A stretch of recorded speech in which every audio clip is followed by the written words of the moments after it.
এইবার শক্তি আঞ্চলিক আক্রাসুর উদ্যোগত 21তম বিশুয়া শক্তি আঞ্চলিক বিশ্ব উৎসব উদযাপন হয়ে আছে। তারা আজি প্রথম কার্যসূচী আছে পতাকা উত্তোলন।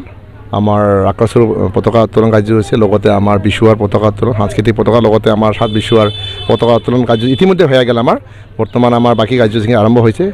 তো মই আমার শক্তি অঞ্চলে যে বিশুয়া আজি বহু ঘাত প্রতিঘাত পার হয়ে আজি 21তম বর্ষ ভরি দিছে। তো একটা সময় যাতে বিশুয়া হয় নাছিল একটা সময়তে আর আপনার জানে। তো আমার এই ক্ষেত্রে আমার জনগোষ্ঠীটা একটা সময়ত আমার ভাষা কালচার নিয়ে অত সজাগ নাছিল, কিন্তু আমার সময়ের আহ্বানত আমি নিজের সংস্কৃতির প্রতি আমি সজাগ হয়ে এখানে আমি লাহে লাহে আমার সংস্কৃতিকে আমি আগবাড়ে নিয়ে যাওয়ার চেষ্টা করলাম। তারে ফলস্বরূপে শক্তি বিশু আরম্ভ হল আর আহি আজি 21তম বর্ষ ভরি দিছে। তো এইবারও আমি 2 দিনের কার্যসূচীরে বিশ্ব উৎসব পালন করার আমি সিদ্ধান্ত লৈছোঁ।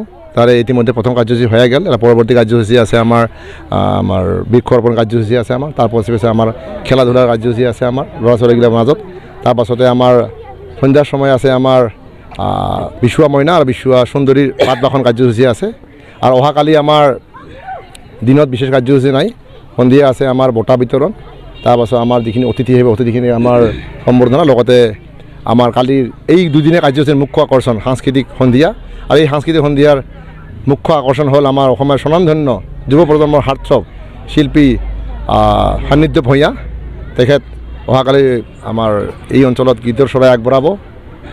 তো মই এটাই ক'ব খুজিছোঁ আমাৰ এই 2 দিনেৰ কাৰ্যসূচী এই অঞ্চলেৰ সমূহ ৰাইজ লগতে বিভিন্ন অঞ্চলেৰ ৰাইজ যাতে সহায় সহযোগ আগবাঢ়াই যাতে আমাৰ কাৰ্যসূচী সফল ৰূপায়ণ কৰে। আৰ অহাকালিৰ যে আমাৰ কাৰ্যসূচী আছে সবাই আসুক, আসিয়া ফূৰ্তি কৰুক। তো এইবাৰ আমাৰ বতৰও যথেষ্ট আমাৰ সহায় কৰি আছে এইবার। তো আশা থাকিলে আমার রাইজে আহিয়া এই আমার কার্যসূচীর সহযোগ করব আর আনন্দ ফূর্তি করব। তো এইখিনিয়ে ক'ব লাগে। আমার ধুবুৰী পশ্চিম অঞ্চলত আগের থেকে আমার ভাষা কালচার নিয়ে খুব সজাগ আছিল, কিন্তু অসমের বাকি অঞ্চলগিলানত এই প্রভাবটা কম আছিল। কিন্তু সময়ের আহ্বানত আমার জাতি উদ্ধারের আমার স্বার্থত আমার জনগোষ্ঠীর রাইজ সজাগ হয়। লগতে এই ক্ষেত্রে আক্ৰাসুৰেও বহুত ভূমিকা লৈছে, বহুত পদক্ষেপ লৈছে। যার কারণে বর্তমান মই খুব আনন্দরে ক'বা মই চাওঁ যে বর্তমান খালি আমার নামনিৰ অসমতে নহয়, উজনিৰ অসমৰ বিভিন্ন অঞ্চলত এই আমাৰ বিশ্ব উৎসৱ পালন হৈ আছে। আমাৰ ধেমাজি, শিৱসাগৰ, যোৰহাট বিভিন্ন জেলাত বৰ্তমান বিশ্ব উৎসৱ পালন হৈ আছে আমাৰ। লগতে আমাৰ এই যি আমাৰ সাজপাৰ পাটানি এইগিলা অঞ্চলতে বৰ্তমান আমাৰ আইমাওগিলা পৰিধান কৰিব আৰম্ভ কৰছে। আৰ ভাষাৰ ক্ষেত্ৰতো আক্ৰাসু অহরহ লাগি আছে ভাষাটাক আমার বিশ্ব দরবারে নিয়ে যাবার কারণে। লগতে আমার এই ক্ষেত্রে আমার কজন সাহিত্য সভাও বিভিন্ন প্রচেষ্টা হাতত নিছে। তুমি আশা করুন রাইজে সহযোগ করবে। এই ক্ষেত্রে আগন্তুক দিনত আমার ভাষা সংস্কৃতি বহুত আগবাড়ি যাব আর আমার এটা আগবাড়ি নিবাই লাগিব। কারণ একটা জাতি যদি বাঁচি থাকিব লাগে ভাষা সংস্কৃতি সাজপাৰ লাগিবই, নহলে একটা জাতি নিজের পরিচয় হারিয়ে ফেলাব। এই ক্ষেত্রে মই আমার নবপ্রজন্মক আহ্বান জানাং যাতে আমার যেটা আমার সংস্কৃতি আছে, আমার বিভিন্ন আমার পরম্পরাগত আমার নৃত্য আছে, গীত আছে, এগুলো যাতে চর্চা করে। এই ক্ষেত্রে আক্ৰাসুৱে বিভিন্ন জায়গাত কৰ্মশালা পাতি আছে। আমি যতক্ষণ পাৰোঁ আক্ৰাসুৱে এই ক্ষেত্ৰত সহযোগ কৰিব, কিন্তু আমার নবপ্রজন্ম এই ক্ষেত্রে আগবাড়ি আহিব লাগিব। কারণ উমার যদি সংস্কৃতি ধরি না রাখে আগন্তুক দিনত আমার সংস্কৃতি হারে যাব। আর ভাষার ক্ষেত্রে আমি এইখিনি ক'ব খোজোঁ আমি যত সম্ভব আমার নিজের ভাষাটা আমি ক'ব লাগিব আমার, নহলে আমার ভাষাটা বেলেগে কাই ক'ব। আর নিজের ভাষা নিজের সংস্কৃতি ভাল পাওয়া মানে বেলেগক বেয়া পাওয়া না বুঝায়। এটা আমার দায়িত্ব আর কর্তব্য নিজের ভাষা সংস্কৃতি নিজের জাতিটা আগবাড়ি নিয়ে যাওয়া।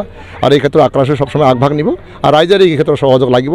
আৰ এটা একটা বিৰাট ডাঙৰ সংগ্ৰাম আমাৰ এসটিৰ ক্ষেত্ৰত আৰ কমতাবোৰেৰ ক্ষেত্ৰে আমাৰ সংগ্ৰাম চলি আছে। আক্ৰাসুৰ জন্ম লগ্নৰে পৰা আজি 33টা বছৰ আমি সংগ্ৰাম কৰি আছোঁ। কিন্তু এই সমান্তৰালভাবে আমাৰ ভাষা সংস্কৃতিৰ ক্ষেত্ৰত আমাৰ সংগ্ৰাম এইটো একটা সংগ্ৰাম।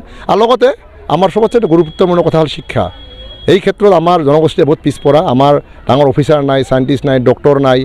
তো এই কারণে আমার জাতিটা হয়তো আগবাড়িব পায় নাই। এই ক্ষেত্রে আমি গুরুত্ব দিব লাগিব, আমার জনগোষ্ঠীর আমার অভিভাবকগিলানে গুরুত্ব দিব লাগিব।